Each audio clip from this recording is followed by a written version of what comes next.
Hi all, this is Ariadne Rainbird, and today I'm going to talk about the tree calendar and the lunar months and a little bit about the tree alphabet, the Ogham. Now, in British folk traditions, each of the full moons of the year has a name, and these names vary from region to region and even from village to village. Some of these poetic names can often be found in old almanacs, with the lunar calendar generally beginning with the first full moon after the winter solstice, which is referred to variously as the moon after Yule, cold moon, long night moon, or oak moon. The last full moon of the year, that is the last before winter solstice, is called the moon before Yule, the darkest depths moon, or by other local names. In most years there are 12 full moons, with 3 moons in each of the 4 seasons. However, one season in 10 contains 4 full moons, and this extra moon is called the blue moon. A blue moon can either refer to the second full moon in a calendar month, in which there are 2 full moons, which is the most common modern usage for the word, or it can refer to the third full moon in a season which contains 4 full moons. Now, this latter tradition is possibly an older country usage of the term, but it's less popular now, as the date of blue moons by this system would have to be worked out in advance and is not as immediately obvious as noticing a second full moon in a given calendar month. Another method of making the lunar calendar fit with the solar calendar is to add in an additional moon as the last lunar month of the year, every 2 to 3 years. Some people add in the ice moon as this last extra lunation, though for others the ice moon is one of the 12 that occur every year. So you see there's a lot of variations with the names of the moons, the lunar months. Now, the British trees can also be fitted into the old British folkloric lunar calendars, which with each of the moons of the year also being sacred to a particular tree, and being the time that we choose to work with the energies of that particular tree. Sometimes more than one tree can fit with a given month, and there is no official way that the trees fit with the months. We can use our own intuition and our conversation with the trees to decide for ourselves which trees are most powerful at which time of year, or when you feel that you are able to sense their energies more. Now, there's no evidence that there was ever a universal tree calendar, or indeed that in ancient times there was a tree calendar at all. The supposed Celtic tree calendar was an invention of the English poet Robert Graves, and it first appears in his book The White Goddess, in which he muses on the poetic connections of the Ogham alphabet and a possible ancient Celtic tree calendar. Now, it is important to note that Graves was not a historian. He was a poet, and his musings are just that, they're poetic musings and not historical fact. Nevertheless, Graves's writings have been a huge influence on the development of modern paganism and have influenced both Wicca and modern Druidry.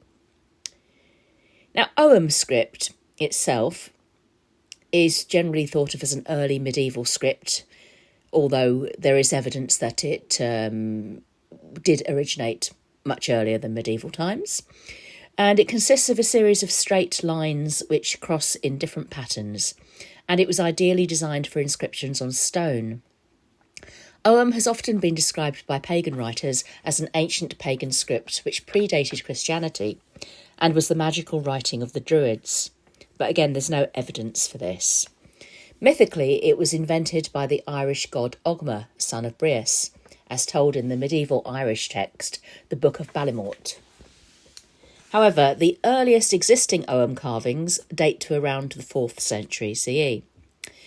The alphabet itself may be earlier and likely developed between the 1st and 4th century CE, and may have been adopted around the same time as the Latin alphabet.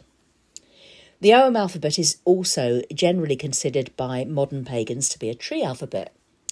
That is, that each letter is the initial letter of a different tree, and that the Ogham alphabet is a magical alphabet which invokes the powers of the different trees when we use it, and that by working with the Ogham we can tune into the energies and natures of the trees. The link between the Ogham and trees was first expounded in a trio of later Irish medieval texts. These texts were written when the alphabet was no longer in common usage, and its meaning and interpretation had largely been lost, and therefore it's based on speculation. 14th century versions of these texts, found in surviving versions of the Scholar's Primer, which is an old Irish text on language and grammar, outline a range of possible interpretations of the Ogham, with the names of trees being only one of them. There's also a bird Ogham, where each letter is the first letter of the name of a bird, a dog Ogham, and a suggestion that the letters may represent the names of heroes. The Scholar's Primer also suggests that the Ogham letters may have originated as a system of counting, with the second set of 5 letters being the first letters of the numbers 1 to 5 in Irish Gaelic. However, it is the tree or plant Ogham which is the most popular in modern times. Again, this is likely due to the work of Robert Graves. Graves drew on the work of the 17th century Irish writer Roderick O'Flaherty, who presented the Ogham as a genuine relic of Druidry, which had been transmitted orally through the centuries and was used for divination. He said that the alphabet consisted of 13 consonants and 5 vowels, each of which is the initial of a tree or shrub in Irish Gaelic. Graves says that when examining O'Flaherty's work, he noticed almost at once that the consonants of this alphabet form a calendar of seasonal tree magic, and that all the trees figure prominently in European folklore. Graves then describes a tree calendar beginning with birch and going through 13 tree months, each consisting of 28 days, plus 1 intercalary day. Now, although he describes these as lunar months, Graves does not correspond them to the actual cycles of the moon or lunations, which are generally roughly 29.5 days long, with there being 12 in most years. Graves instead chose to divide the modern solar calendar into 13 equal sections, considering 28 days to be a true lunar month in the mystic sense, that a woman's menstrual period is on average. Of course, women's menstrual cycles vary enormously, and this is not, therefore, a convincing argument as far as I'm concerned. For Graves, the lunar tree calendar begins with birch on the 24th of December, so Christmas Eve, and the birch tree month extends to the 20th of January, and these dates are the same each year. The extra day each year Graves considered to have its natural place between the letter months of Ruis, the elder, and Beth, the birch, in the day after the winter solstice, when the hours of daylight begin to lengthen again. The 5 Ogham vowels Graves has as representing the 4 seasons of the year, plus the winter solstice, with each seasonal tree encompassing 2 to 3 months. However, only 5 of the Ogham letters actually have definite correspondences to trees, with the rest being made to fit by later medieval writers, and there is some disagreement amongst those who use the Ogham today as to which trees or plants some of the letters represent. For example, the letter Muin is considered to be either grapevine or bramble, each of which has different properties and energies. Now, Muin in Old Irish actually translates to back, neck, roost, shoulders or while, according to an online glossary of Old Irish, whereas the modern Irish Dictionary Online gives aboard and horseback as meanings for Muin in modern Irish. So the Old Irish word for vine is given as fin in the online glossary. So Muin does not mean vine. Another one of the Oghams is gort, which is translated as ivy. Yet the Irish Gaelic word for ivy is Eden, whereas gort means a field. There are also variations as to the names of each letter, with Graves giving a letter Pethbok, which is replaced in most modern systems by Negetel, corresponding to reed, broom or fern in some systems, and the letters appearing in different orders in different systems. So there was no universal Ogham either.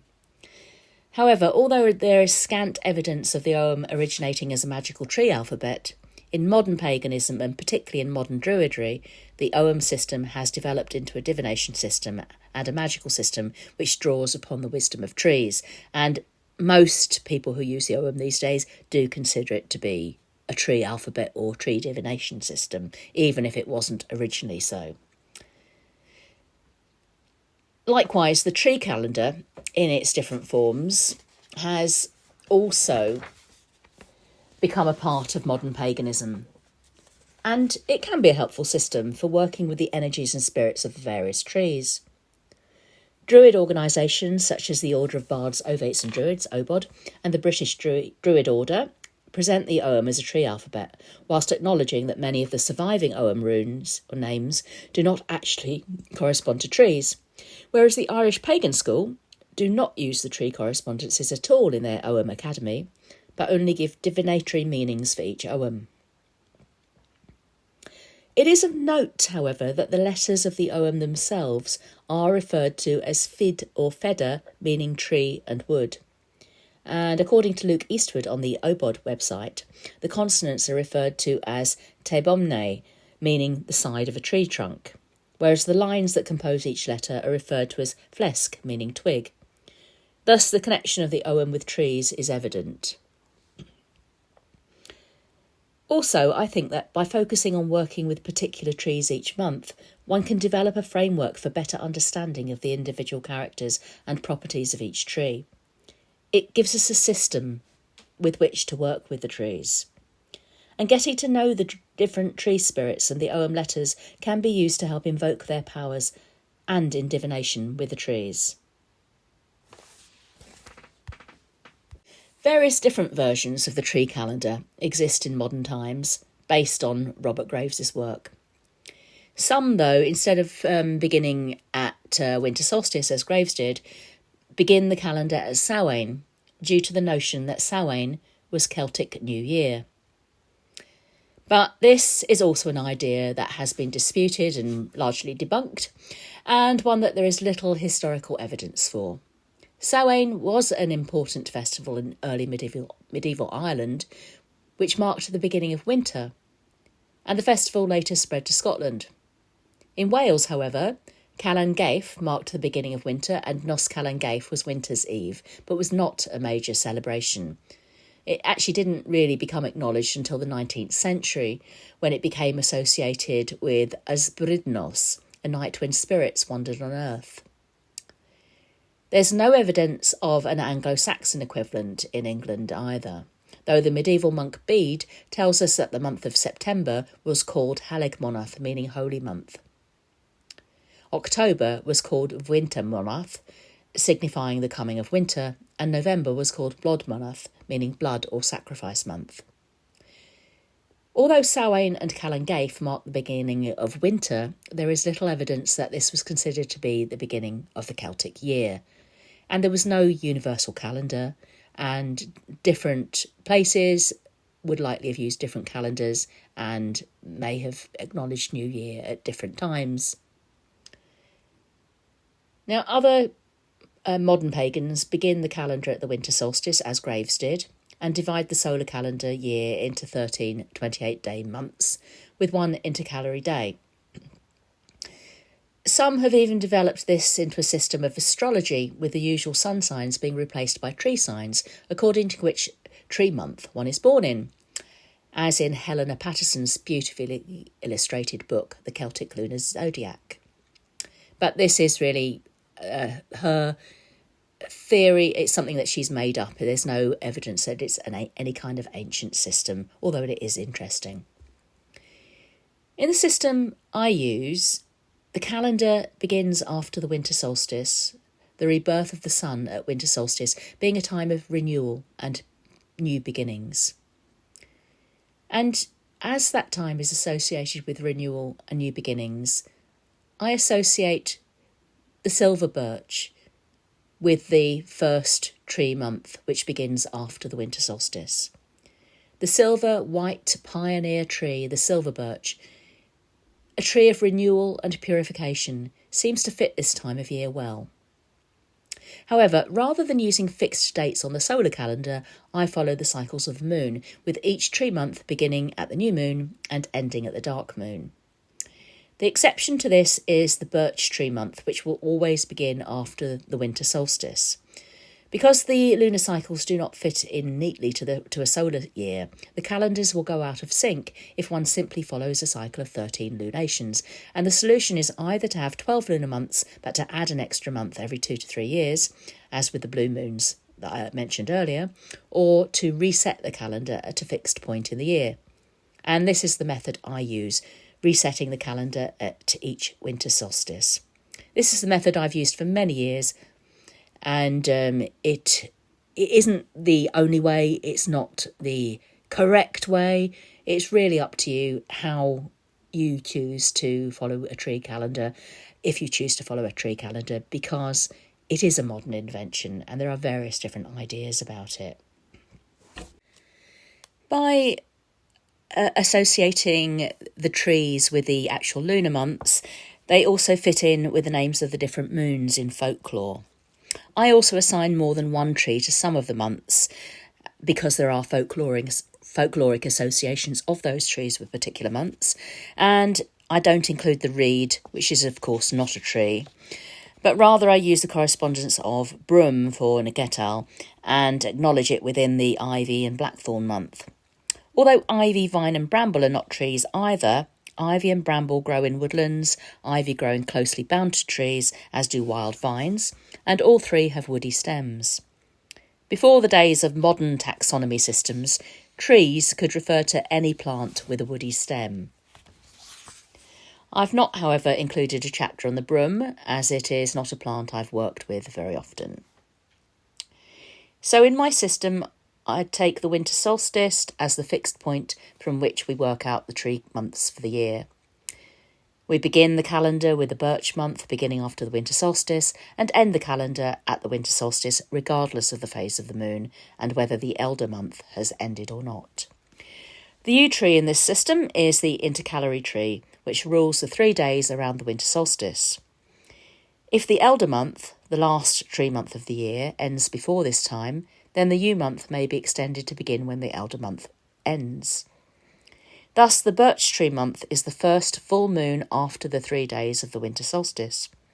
If the new moon was before the winter solstice, then the birch month will be a shortened month. This is a system which I use and which works for me, but there is no standard or right way, so do what works for you. If the new moon occurs after the winter solstice, then the days between the winter solstice and the new moon belong to the yew tree. An alternative would be to assign the additional lunar month to one of the trees that share a month. For example, I give oak and rose the month which generally corresponds to June, July, the month in which the summer solstice generally falls in, and which corresponds to the hay moon, rose moon, mead moon, herb moon, wit moon, claiming moon. Various different names for the same lunar month. So if you wanted to add in an additional month to keep the calendars in sync, oak and rose could be given separate months, a lunation of their own, when there is an additional lunation or blue moon. I also include trees which are not part of Robert Graves's Ogham calendar, but which are based on the folklore names of the moons, such as rose and apple.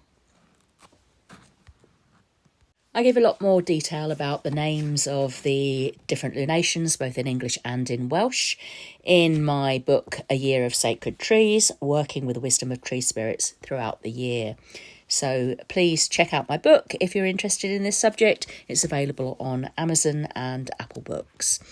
I'll also be making a number of more videos on the different trees and the tree calendar, the version that I use. So if you're interested in this, please like and subscribe to my channel and keep up with the videos as I'm posting them. Thanks for watching.